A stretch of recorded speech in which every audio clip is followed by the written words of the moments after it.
मोदी जी के लिए जय श्री राम, जय जय श्री राम। आपकी बार जय जय श्री राम, जय जय श्री राम। मोदी मोदी मोदी मोदी, स्वागतम स्वागतम मोदी जी स्वागतम, स्वागतम स्वागतम। मोदी जी स्वागतम। फिर एक बार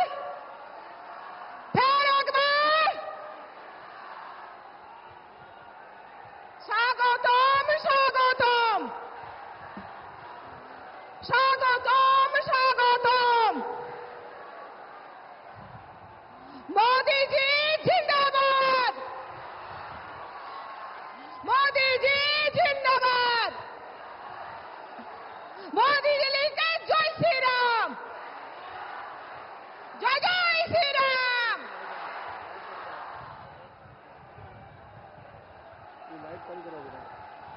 जय श्री राम। मोदी जी जिंदाबाद, मोदी जी जिंदाबाद। फिर एक बार आपकी बार मोदी जी जिंदाबाद, मोदी जी जिंदाबाद। मोदी मोदी मोदी।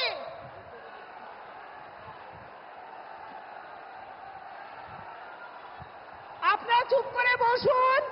এখন আমাদের প্রিয় আদরণীয় যশস্বী প্রধানমন্ত্রীকে বীরভূম বোলপুর লোকসভার প্রেসিডেন্ট সন্ন্যাসীর চরণ মণ্ডল উত্তরীয় দিয়ে বরণ করে নেবেন।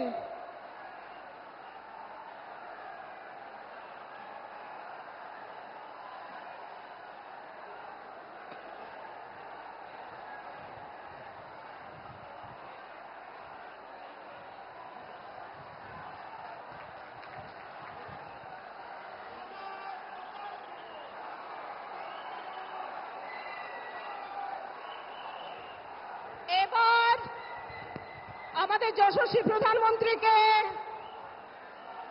রবীন্দ্রনাথের মূর্তি দিয়ে সম্বর্ধনা দেবেন বোলপুর লোকসভার প্রার্থী পিয়া সাহা ও বীরভূম লোকসভার প্রার্থী দেবতনু ভট্টাচার্য মহাশয়।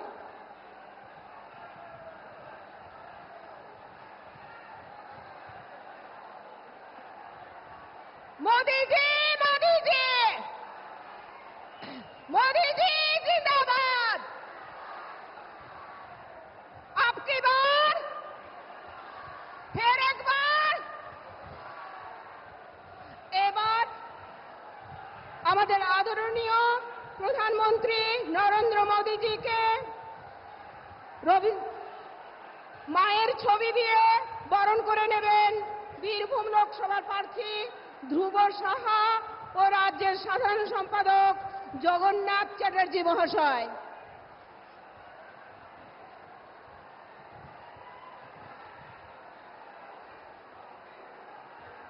मोदी जी जिंदाबाद, मोदी जी जिंदाबाद। मोदी मोदी, हर घर मोदी। फिर एक बार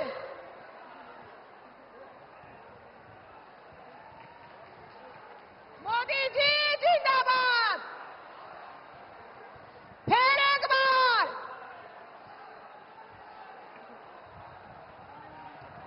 এখন আপনাদের সবাই স্বাগত ভাষণ দেবেন রাজ্য সম্পাদক জগন্নাথ চ্যাটার্জি মহাশয়।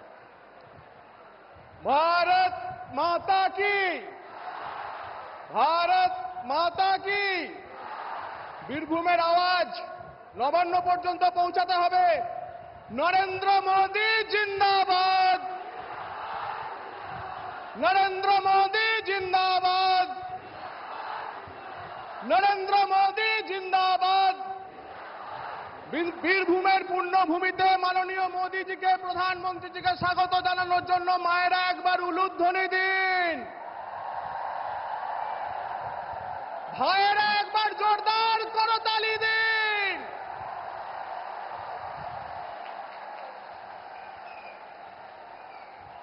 বীরভূমের পবিত্র মাটিতে ভারতবর্ষের যশস্বী প্রধানমন্ত্রী শ্রী নরেন্দ্র মোদীজিকে স্বাগত জানায়।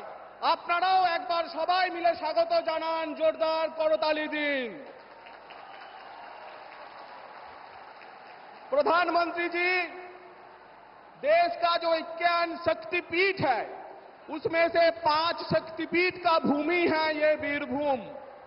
ये वीरभूम ऐसी जगह है जहां कवि जयदेव ने अपना गीत गोविंदम का रचना किए थे, जहां कवि गुरु रविंद्रनाथ ठाकुर ने अपना शांति निकेतन शुरू करके एक सांस्कृतिक राष्ट्रवाद का शुरू किए थे। ये वीरभूम जहां एक साथ शक्तियों का आराधना होता है, संस्कृति का उपासना होता है। आप जिस मंच पे बैठे हैं या लाभपुर विधानसभा की है, ये लाभपुर विधानसभा के अंतर्गत यहां से 20 किलोमीटर दूर हमारा पूर्व राष्ट्रपति श्री प्रणब मुखोपाध्याय का जन्म हुआ था। और ये प्रणबबाबुर जो जन्मभूमि সেখানে মাননীয় প্রধানমন্ত্রী আজকে এসেছেন। যে प्रणब बाबू तार जीवन का शेष दुर्गाष्टमी में चंडी का उपासना इसी गांव में किया था। और ये सांवताल परगना का सटे हुए ये इलाका बहुत ही आदिवासी जनजातियों का भी वास है। यहां अपने आप का एक विशेष प्रोग्राम, एस्पिरेशनल डिस्ट्रिक्ट प्रोग्राम भी यहां शुरू किए थे, लेकिन तृणमूल कांग्रेस की बाधा के कारण ये वीरभूम में जो इलाका अंडर डेवलप्ड है वो हम कर नहीं पाए, वंचित रखा है तृणमूल कांग्रेस की गवर्नमेंट ने। तो आज इस धरातल में आपका आगमन हुआ है, সেই কারণে বীরভূমের পবিত্র মাটিতে আপনার আগমনের জন্য আবার একবার আমি প্রধানমন্ত্রীকে তার আশীর্বচন দেওয়ার জন্য, মার্গদর্শন দেওয়ার জন্য স্বাগত জানাচ্ছি। আপনারা আবার একবার জোরে করতালি দিয়ে, মায়েরা উলুধ্বনি দিয়ে প্রধানমন্ত্রীকে স্বাগত জানান।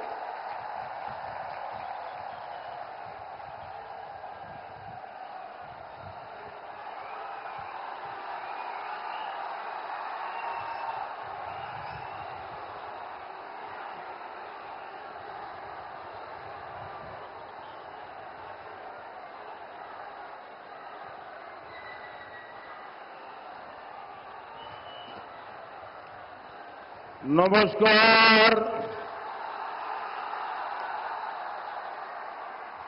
वीरभूम माने लाल माटिर देश। बोलपुर एवं वीरभूम एर रांगा माटिर मानुष बालो चिंता। सबसे पहले पांचों शक्तिपीठों को मेरा शत शत प्रणाम। यहां इतनी विशाल संख्या में जो हमारी शक्ति स्वरूपा माताएं बहनें आशीर्वाद देने आई है, उन सब माताओं बहनों को सर झुकाकर मेरा प्रणाम। भाइयों और बहनों, बोलपुर आकर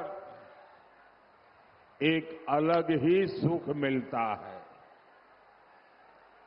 ये भूमि विश्व शांति के लिए गुरुदेव रविंद्रनाथ ठाकुर की प्रयोगशाला रही है। यहां ऐतिहासिक विश्व भारती विश्वविद्यालय है और मुझे प्रधानमंत्री दायित्व के नाते इस महान संस्थान का चांसलर होने का सौभाग्य प्राप्त है। इसलिए बीरभूम से, बोलपुर से मेरा आत्मीय और गहरा रिश्ता हो जाता है।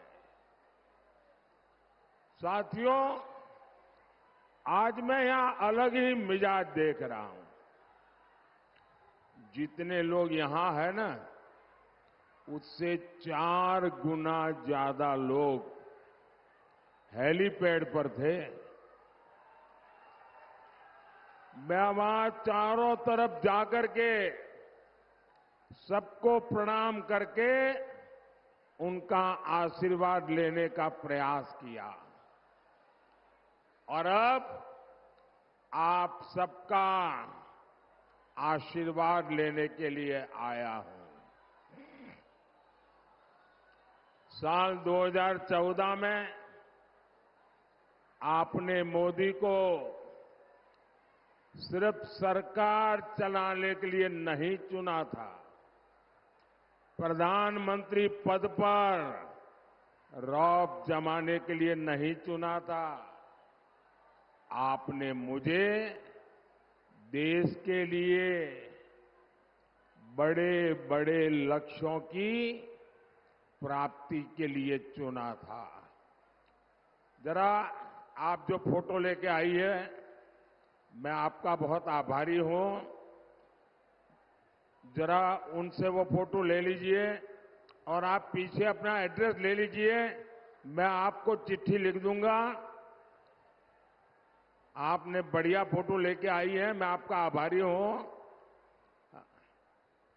वो दे दीजिए, मेरी टीम ले लेगी। आप अपना उस पर एड्रेस लिख लेना ताकि मैं चिट्ठी भेजूंगा आपको। हाँ, ठीक है। धन्यवाद जी, धन्यवाद। चलिए, परमात्मा के आशीर्वाद बने रहे आप पर जी।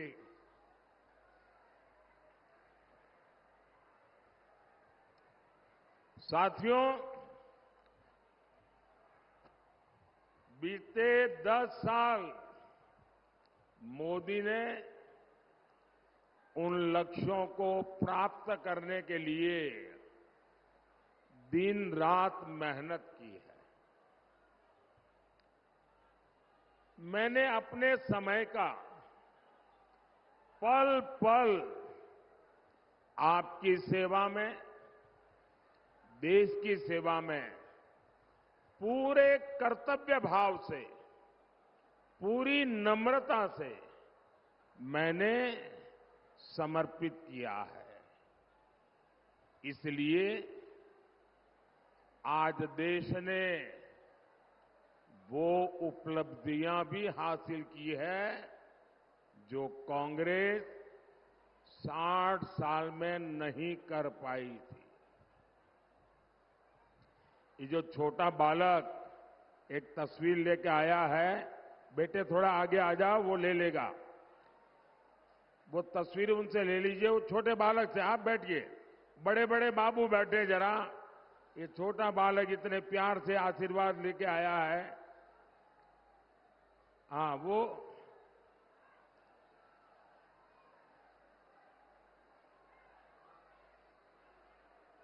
थैंक यू बेटा, बहुत बहुत धन्यवाद, थैंक यू। अब ये कागज ऊपर करने वाले नीचे बैठ जाओ, मेहरबानी करके आप रख दो नीचे, आप रख दो नीचे।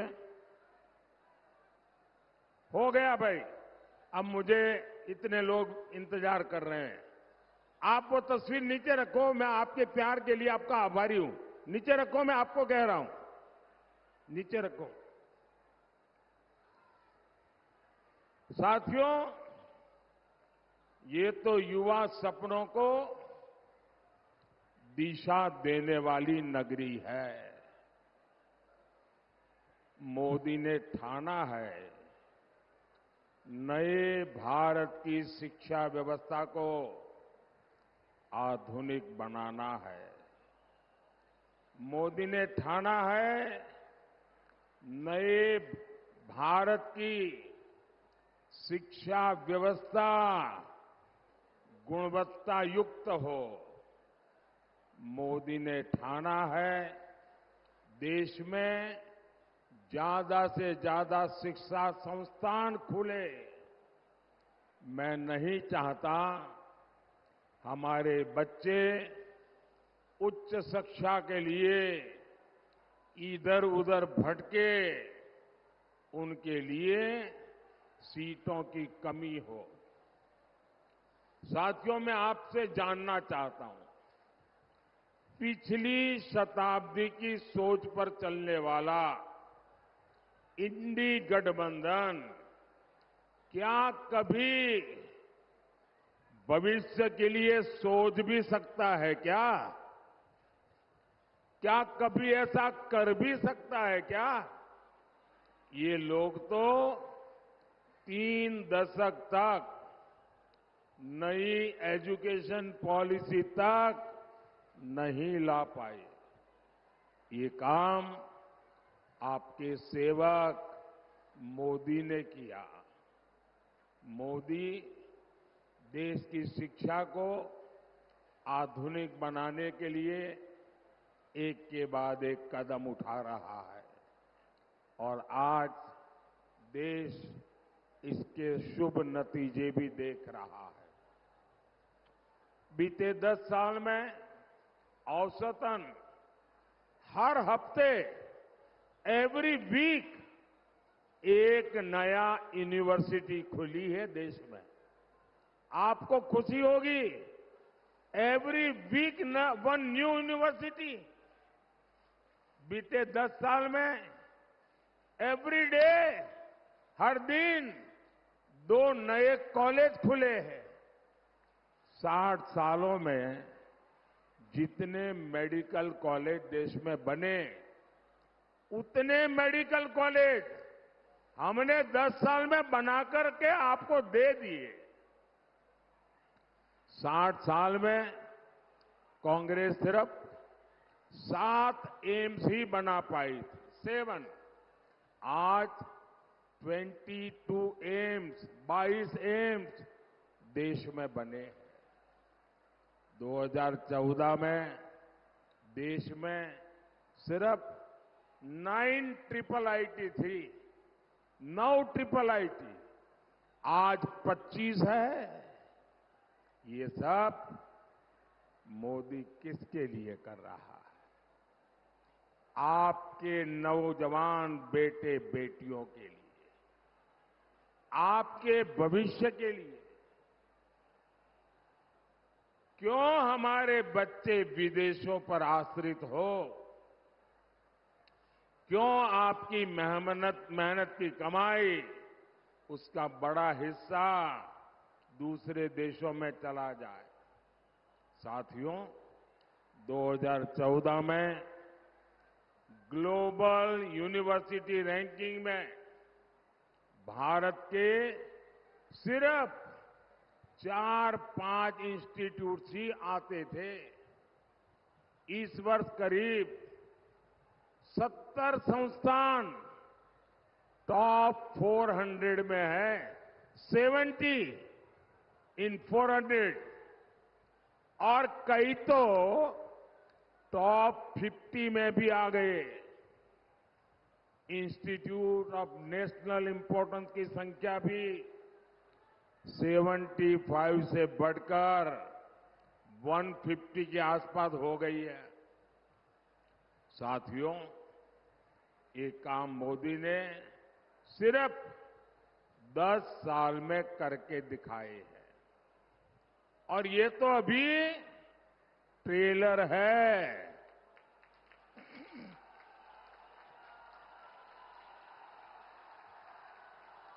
ये तो अभी ट्रेलर है। अभी तो मुझे बहुत काम करना है। এটা তো শুধু ট্রেলার, এখন তো অনেক কিছু করা বাকি। इसलिए ही मैं आपसे तीसरे कार्यकाल के लिए आशीर्वाद मांगने आया हूं। साथियों, मैंने लाल किले से कहा था, यही समय है, सही समय है, और इसलिए हर समय देश को आगे बढ़ाने में जुटा हूं। देश के लोगों ने 2004 में इंडी गठबंधन को भी मौका दिया था, लेकिन इन लोगों ने क्या किया? इंडी गठबंधन ने अपने 10 साल में लाखों करोड़ रुपए घोटाला और घोटाला, करप्शन। जब देश को टेलीकॉम नेटवर्क बढ़ाना था, इन लोगों ने 2G घोटाला कर दिया। जब देश को अपनी सेनाएं मजबूत करनी थी, इन लोगों ने पनडुब्बी, सबमरीन घोटाला, हेलीकॉप्टर घोटाला कर दिया। जब देश को स्पोर्ट्स की दुनिया में छा जाना था, इन लोगों ने कॉमनवेल्थ घोटाला कर दिया। यहां टीएमसी भी यही कर रही है। टीएमसी के नेताओं ने यहां हर तरह के घोटाले करने का रिकॉर्ड बना दिया है। ऐसे ऐसे घोटाले जो कोई सोच भी नहीं सकता। और आपने देखा, नोटों के ढेर, चोरी का माल और बैंक के मशीन, नोटों के ढेर गिनते गिनते थक जाते हैं। पॉन्जी स्कीम घोटाला, राशन घोटाला, भर्ती घोटाला, कोयला घोटाला, पशु तस्करी घोटाला, और हर घोटाला मामूली नहीं, सैकड़ों करोड़ रुपए का घोटाला। इन लोगों ने हर तरह से आपको लूटा है, आपके जेब काटे हैं, आपके बच्चों के भविष्य के सामने खाई बना दी है, खाई। साथियों, बंगाल का टीचर भर्ती घोटाला तो टीएमसी नेताओं के चरित्र को उजागर करता है। मैं जरा एक उदाहरण देना चाहता हूं। मैंने कश्मीर के कुछ नेताओं को एक बार बुलाया था। घाटी के 100 के करीब गांवों के लोगों को बुलाया था। दिल्ली में प्रधानमंत्री के घर पर बुलाया था। मैंने कहा, मैं एक काम के लिए आपकी मदद चाहता हूं। आतंकवाद जोरों पर था, गांव गांव में स्कूलें जलाते थे। मैंने उनको बुला करके कहा कि मुझे एक मदद चाहिए। बोले क्या? मैंने कहा, मैं आतंकवाद से लड़ लूंगा, मैं आतंकवाद को जमीन पर से उखाड़ दूंगा, लेकिन अभी मुझे एक मदद चाहिए। बोले क्या? मैंने कहा, ये गांव में ये आतंकवादी स्कूल जलाते हैं, मुझे मदद कीजिए, अब एक भी स्कूल जलना नहीं चाहिए। मैंने कहा, जब वो स्कूल जलाते हैं तब एक इमारत नहीं जलाते, एक मकान नहीं जलाते, वो आपके गांव के बच्चों का भविष्य जला देते हैं।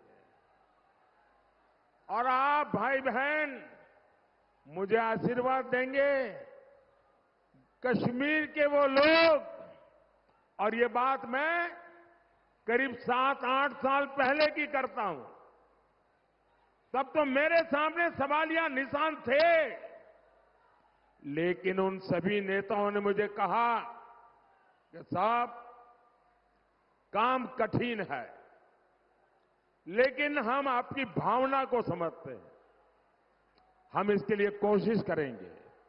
और आज मैं गर्व से कह सकता हूं कि कश्मीर के गांवों में स्कूलों को जलाना बंद हो गया। बच्चों के भविष्य को वो समझे। लेकिन ये टीएमसी देखिए, बच्चों के भविष्य को दांव पर लगा रही है और शिक्षक भर्ती में घोटाला करके आपके बच्चों के भविष्य को दांव पर लगा दिया। 25,000 शिक्षक आज अदालत ने उनको घर भेज दिया। वो शिक्षक तो गए सो गए, आपके बच्चों के भविष्य पर ये भ्रष्टाचारियों ने ताला लगा दिया है। जो आपके बच्चों के भविष्य के साथ खेलते हैं, क्या ऐसे टीएमसी को माफ कर सकते हैं क्या? कर सकते हैं क्या? उनको सजा दोगे? इस बार कमल को वोट देकर के उनको सजा दीजिए। भाइयों बहनों, टीएमसी भ्रष्टाचार की दुकान खोल करके बैठी है। यहां हाईकोर्ट के आदेश पर एजेंसियां कार्रवाई कर रही है। कार्रवाई शुरू होते ही टीएमसी के नेताओं के घरों से करोड़ों रुपए मिलने लगे हैं।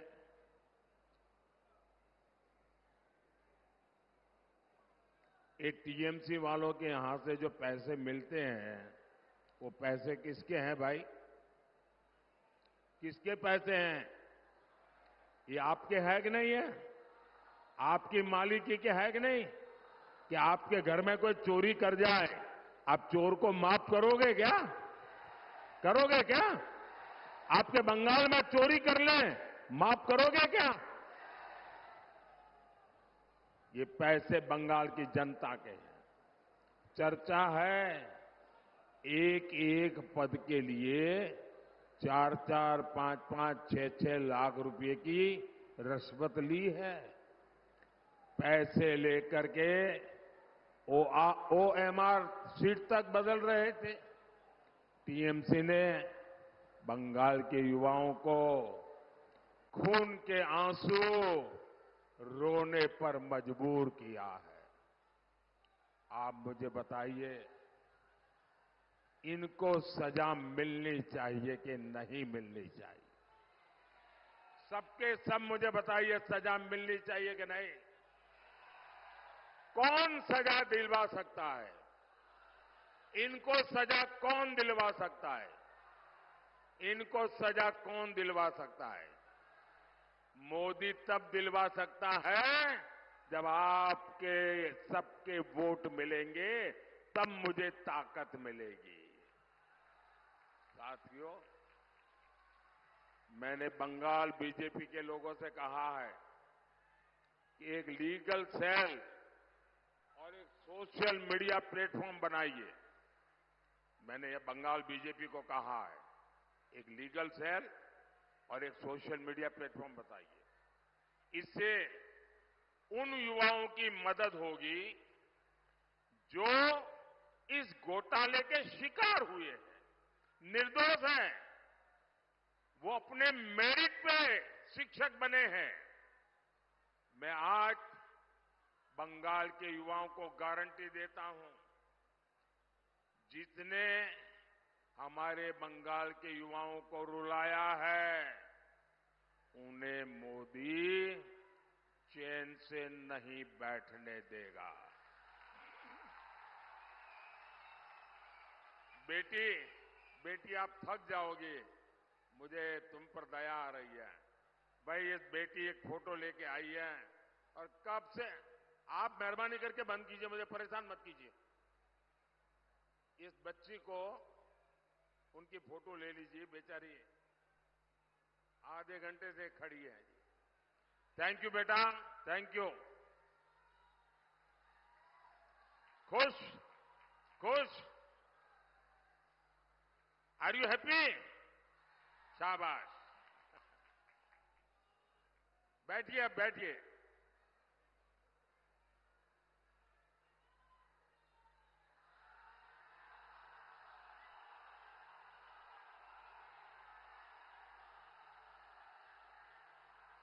साथियों, ये जिन्हों आपको लूटा है ना, मोदी उनको छोड़ेगा नहीं। भ्रष्टाचारी देर के छारबोना, ये था मोदी गारंटी। भाइयों और बहनों, टीएमसी हो या कांग्रेस, इन्हें आपके भविष्य की चिंता नहीं है। इन्हें सिर्फ अपने वोट बैंक से मतलब है। आप भी जानते हैं कि कांग्रेस ने धर्म के आधार पर देश का बंटवारा किया। तब बहुत सारे हिंदू, सिख, बौद्ध, जैन, पारसी दूसरी तरफ रह गए थे। उनके साथ वायदा किया गया था कि भारत उनकी रक्षा करेगा, लेकिन ये वादा करके कांग्रेस उन लोगों को भूल गई। उनके साथ सीमा पार अत्याचार होता रहा। वो खत्म होने की कगार पर आ गए। आज सीएए के माध्यम से मोदी कांग्रेस सरकारों को उस गलती को सुधार रहा है और ये लोग अपनी गलती मानने के बजाय झूठ फैला रहे हैं। मैं हर शरणार्थी परिवार को कहूंगा, टीएमसी के झूठ पर बिल्कुल ध्यान मत दीजिए। साथियों, टीएमसी लेफ्ट कांग्रेस के इंडी अलायंस की नीयत देश को तबाह करने की है।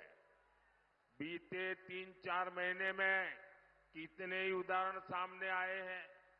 कांग्रेस के अध्यक्ष राम भक्तों और शिव भक्तों को लड़ाने में जुटे हैं।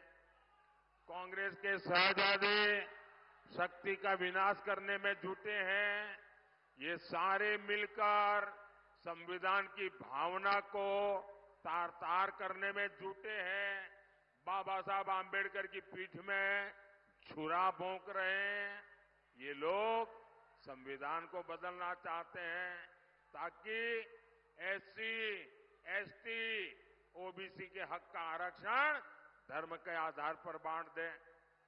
कांग्रेस का घोषणा पर तो ये तक कहता है कि सरकारी टेंडर में भी माइनॉरिटी को कोटा देंगे। और मैं उनको घेर रहा हूं, सवाल पूछ रहा हूं। 10 दिन हो गए, मुंह पे ताला लगा के बैठ गए हैं। मैंने कांग्रेस को, इंडी गठबंधन को 3 चुनौतियां दी है। मैंने कहा है कि कांग्रेस लिख करके दे, वो संविधान नहीं बदलेगी, धर्म के आधार पर आरक्षण नहीं देंगी, ओबीसी कोटा कम नहीं करेंगी। लेकिन इन चुनौतियों का आज तक जवाब नहीं आया। मैं जवाब नहीं देने, और मुझे मालूम है वो जवाब नहीं देंगे। इनकी नीयत में खोट है। साथियों, यहां बंगाल में कांग्रेस का कोई वजूद नहीं है, लेकिन आपको कांग्रेस के इरादों से जरूर परिचित रहना है। कांग्रेस के शहजादे एक्सरे मशीन लेकर आए हैं। कहते हैं आपके पास जो ही घर, दुकान, खेत, सोना, चांदी, मंगलसूत्र जो भी है उसकी जांच कराएंगे और जांच के बाद ज्यादा है ले लेंगे और उसका एक हिस्सा अपनी वोट बैंक को बांट देंगे। क्या आप आपकी संपत्ति जाने देंगे क्या? आपका सोना चांदी जाने देंगे क्या? आपका घर जाने देंगे क्या? आपका खेत जाने देंगे क्या? इसलिए कांग्रेस से सावधान रहो, टीएमसी से सावधान रहो। लेफ्ट वालों से सावधान रहो। साथियों, कुछ ही दिनों में 25 से बोईशाख के दिन गुरुदेव रविंद्रनाथ ठाकुर की जन्म जयंती है। और आज से जब मैं पहली बार प्रधानमंत्री बना था तो उस समय रविंद्रनाथ टैगोर जी की जन्म जयंती पर यहां आया था और बंगाल में आकर के मैंने सामाजिक सुरक्षा की योजना लॉन्च की थी। 90 पैसे में इंश्योरेंस, ये योजना लॉन्च की थी मैंने, और आज देश के करोड़ों गरीबों को इसका लाभ हो रहा है। मैं बोलपुर के इस मंच से गुरुदेव के चरणों में प्रणाम करता हूं, उन्हें श्रद्धापूर्वक नमन करता हूं। मैं जब भी बंगाल आता हूं, कई सवाल मेरे मन में चलते हैं। आज जो पश्चिम बंगाल की स्थिति है, क्या ऐसी ही बंगाल की कल्पना हमारे पूर्वजों ने की थी? बीते अनेक दशकों में जैसी खूनी राजनीति, भ्रष्ट राजनीति यहां चली है, वो देखकर हमारे पूर्वज क्या सोचते होंगे। गुरुदेव की इस धरती पर टीएमसी ने असामाजिक तत्वों को लोगों का शोषण करने की खुली छूट दे रखी है। गांवों पर टीएमसी का कब्जा, अस्पतालों पर टीएमसी का कब्जा, थानों पर टीएमसी का कब्जा, खदानों पर टीएमसी का कब्जा। ऐसे कोई पॉलिटिकल पार्टी जो ऐसे गिरोह की तरह काम करती है क्या? माफिया चलाती है क्या? ये संदेश खाली में बहनों के साथ जो कुछ भी हुआ वो ऐसे ही माफिया राज का परिणाम है। ऐसे न जाने कितने संदेश खाली यहां अभी भी दबे पड़े हैं। जब जांच एजेंसी अपना काम करने आती है तो उन पर हमले किए जाते हैं और सरकार के लोग हमलावरों का साथ देते हैं। बंगाल में टीएमसी भीड़तंत्र चला रही है, गणतंत्र की उसने कब्र खोद दी है। आए दिन कोर्ट को छोटी छोटी बातों के लिए यहां सरकार को फटकार लगानी पड़ती है। देश को लोकतंत्र और संविधान के विरुद्ध चलने वाले ऐसे कारनामों पर लगाम लगानी जरूरी है और इसके लिए आपको मोदी को मजबूत करना है। भाई और बहनों, बीजेपी को दिया गया हर एक वोट टीएमसी के शोषण के खिलाफ दिया वोट होने वाला है। बीजेपी को दिया हर एक वोट बंगाल की शांति के लिए दिया वोट होगा। आपको बोलपुर से हमारी छोटी बहन पिया साहा को और बीरभूम से वासुदेव तनु भट्टाचार्य जी को संसद में भेजना है, मेरे साथी के रूप में भेजना है। आपका एक एक वोट, जब आप इनको वोट देंगे ना, वो सीधा सीधा मोदी को पहुंचेगा, मोदी की ताकत बढ़ाएगा। अब मेरा एक और काम है, करेंगे, मेरा एक और काम करेंगे, सबके सब करेंगे। घर घर जाइएगा और सबको कहिएगा अपने मोदी जी आए थे, आप सबको नमस्कार कहा है। मेरा नमस्कार पहुंचाएंगे। बोलो भारत माता की, भारत माता की, भारत माता की।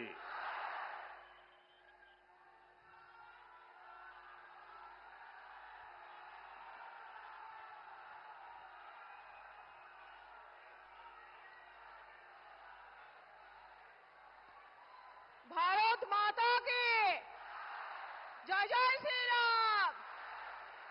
मोदी जी जिंदाबाद, मोदी जी जिंदाबाद। আপনার সবাইকে